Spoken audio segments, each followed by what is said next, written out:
আসসালামু আলাইকুম, সকলকে স্বাগত জানাচ্ছি চট্টগ্রাম থেকে।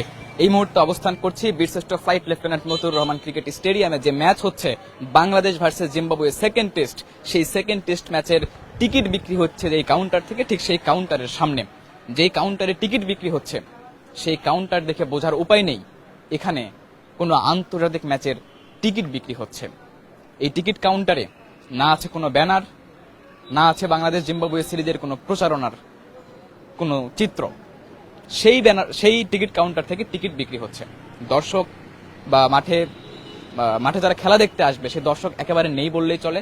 কাউন্টার একেবারে ফাঁকা, অল্প কয়েকজন দর্শক কিছুক্ষণ আগে দেখতে পাচ্ছি এখানে এসেছে।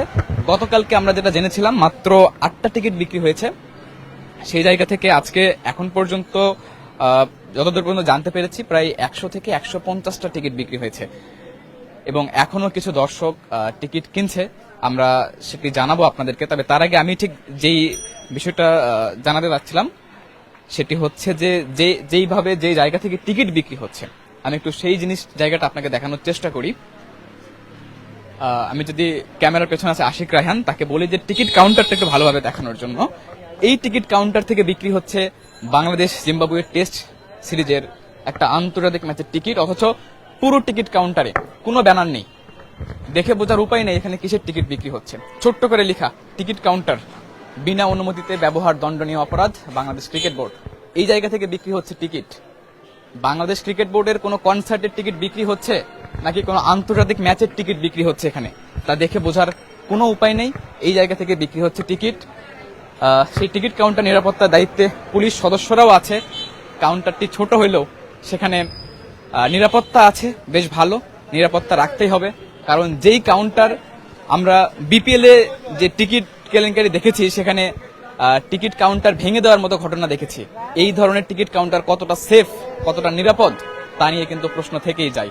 সবচেয়ে বড় কথা, বিসিবি কি পারতো না এই ম্যাচকে ঘিরে আলাদা প্রচারণা চালাতে? বিসিবি কি পারতো না এই টিকিট কাউন্টারটাকে ভিন্নভাবে সাজাতে, ভিন্ন কোনো উদ্যোগ গ্রহণ করতে? কিন্তু তারা কিচ্ছু করেনি। এখন পর্যন্ত কোনো কিছু দৃশ্যমান না। গত দুদিন ধরে ফলো করছিলাম এই টিকিট কাউন্টারটা, খুবই বেহাল দশা। এবং এই টিকিট কাউন্টারের আশেপাশে যদি একটু দেখানোর চেষ্টা করি, একদম নর্দমার উপরে এই টিকিট কাউন্টারটা আছে। এই জায়গায় একসঙ্গে যদি 50 জন দর্শক টিকিট কাটতে আসে, তাকে মিনিমাম 20-25 মিনিট লাইনে দাঁড়াতে হবে। এবং এমন জায়গায় 20 থেকে 25 মিনিট লাইনে দাঁড়ানো বেশ কঠিন, বেশ অসহনীয়। টিকিট কাউন্টারটাও একদম টিনের ছাউনি দেয়া। কিছুটা দর্শক অবশ্য আসতে শুরু করেছে সবকিছুকে উপেক্ষা করে, সব বাধা সবকিছুকে উপেক্ষা করে কিছু দর্শক এসেছে। আমরা কয়েকজন দর্শকের সঙ্গে একটু কথা বলার চেষ্টা করবো, তারা টিকিট কাটতে এসেছে। ভাই, টিকিট কাটতে এসেছেন? ওকে, টিকিট পেয়েছেন? এখন নেব। কোন টিকিট কাটতে আসছেন? দেখি কোনটা নেই। কোন ম্যাচের টিকিট এটা জানেন তো? না, কোন ম্যাচের টিকিট জানেন? এমনিতে টেস্ট খেলা চলতেছে। কার সাথে খেলা চলছে? আমি জানি না তো, আমি ভাইয়ের সঙ্গে আইছি। ভাইয়ের সঙ্গে আসছেন খেলা দেখতে। আপনার ভাই জানে কিনা আমরা একটু শুনি। ভাই, 1 মিনিট। ওই যে আমার ভাই। মানে কোন ম্যাচের খেলা দেখতে আসছেন এটা জানেন কি? জানি তো ভাইয়া। কার সাথে খেলা? বাংলাদেশ জিম্বাবু। ওকে, কেউ কেউ বলতে পারছে কার সঙ্গে খেলা দেখতে আসছে, আবার কেউ কেউ বলতে পারছে না যে কার সঙ্গে খেলা। মানে এতটা বাজে অবস্থা। দর্শকরা টিকিট কাটতে এসেছে ঠিকই, বাট তারা জানে না কার সঙ্গে খেলা। জানবেই বা কি করে? এত বড় একটা টিকিট কাউন্টার যেমনই হোক, সেখানে কোনো ব্যানার টাঙানো নেই, কার সাথে খেলা সেটা বলা নেই, এবং কতদিন ধরে ম্যাচ চলবে, কত টাকা টিকিট মূল্য কেমন তাও জানা নেই। অনলাইনে টিকিট বিক্রি হচ্ছে টিকিট, সেখান থেকেই কিছুটা ধারণা পাওয়া যায়। আমরা যারা দায়িত্বে আছেন তাদের সঙ্গে কথা বলার চেষ্টা করবো, বাট একটু ভিড় আছে এখানে। আমরা একটু কথা বলার চেষ্টা করি। ভাইয়া, একটু টিকিটের আপডেটটা একটু দিয়েন। এখন পর্যন্ত একটু বলবেন কতগুলো টিকিট বিক্রি হয়েছে? এখন প্রায় 100 প্লাস। 100 প্লাস? 100-150 কাছাকাছি, এক্স্যাক্টলি বলতে পারতেছি না, 100-150 কাছাকাছি হবে। আচ্ছা, এখানে তো বাংলাদেশ জিম্বাবুয়ে ম্যাচের টিকিট বিক্রি হচ্ছে, তাই না? ওকে, তো বাইরে কোনো ব্যানার নেই, এটা কিভাবে দেখছেন? এই ব্যাপারে আমি আসলে কিছু বলতে পারতেছি না। আমরা ব্যাংক থেকে আসছি, আমাদেরকে টিকিট বিক্রির দায়িত্ব দেওয়া হয়েছে।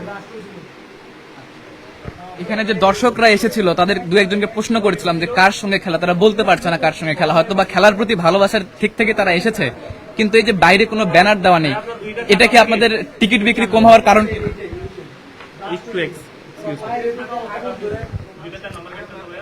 একটু বলবেন যে এই টিকিট বিক্রি কম হওয়ার কারণ কিনা, যে ব্যানার না থাকা, কোনো প্রচারণা না থাকা? যথেষ্ট বিক্রি হচ্ছে ভাই, টিকিট আমার মনে হয় যথেষ্ট ভালো বিক্রি হচ্ছে, দেখা যাক বাকিটা।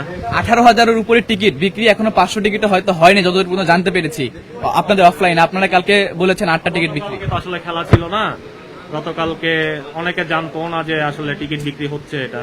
আজকে মোটামুটি আমরা বেশ ভালো রেসপন্স পাচ্ছি এখন পর্যন্ত। আমরা 1 ঘন্টার কাছাকাছি হচ্ছে বসছি, 1 ঘন্টায় 150 প্লাস টিকিট, খারাপ না আশা করি। আপনারা যে ব্যাংক থেকে এসেছেন টিকিট বিক্রির জন্য, আপনাদের পক্ষ থেকে কোনো প্রচারণা চালানো হয়েছে এই টেস্ট ম্যাচকে কেন্দ্র করে? এর উপরে আমি বলতে পারতেছি না, এটা আমাদের ম্যানেজমেন্ট জানে, আমরা ঠিক যেমনটি শুনছিলেন, এখানে যারা টিকিট বিক্রির দায়িত্বে আছে তারা ব্যাংক থেকে দায়িত্বপ্রাপ্ত, তারা এখানে জাস্ট টিকিট বিক্রির জন্য এসেছে। খুব বেশি তথ্য তাদের কাছে নেই, তবে সবকিছু এক করলে যা দাঁড়ায়, বাংলাদেশের চট্টগ্রামে Birshreshtho flight lieutenant Motiur Rahman cricket স্টেডিয়ামে যে আন্তর্জাতিক ম্যাচ চলছে, সেই ম্যাচের টিকিট খুব একটা বিক্রি হচ্ছে না। আর এই বিক্রি না হওয়ার পেছনে শুধু দর্শকদের অনীহা, মাঠের ক্রিকেটারদের বাজে পারফরমেন্স এসবই দায়ী না। এসবের পেছনে বিসিবির সদ ইচ্ছারও কিছুটা অভাব রয়েছে, কারণ বিসিবি চাইলেই ভিন্ন কিছু করতে পারত। টেস্ট ম্যাচে এমনিতেই দর্শক আসে না, সেই জায়গাতে টেস্ট ম্যাচে দর্শককে নিয়ে আসার জন্য ভিন্ন কোনো উদ্যোগ গ্রহণ করা যেত, যেটা করেনি বিসিবি। দেখা যাক আগামীতে এমন কিছু আমরা দেখতে পাই কিনা। Chattogram Birshreshtho flight lieutenant Motiur Rahman cricket স্টেডিয়ামের টিকিট কাউন্টার থেকে এই ছিল সর্বশেষ।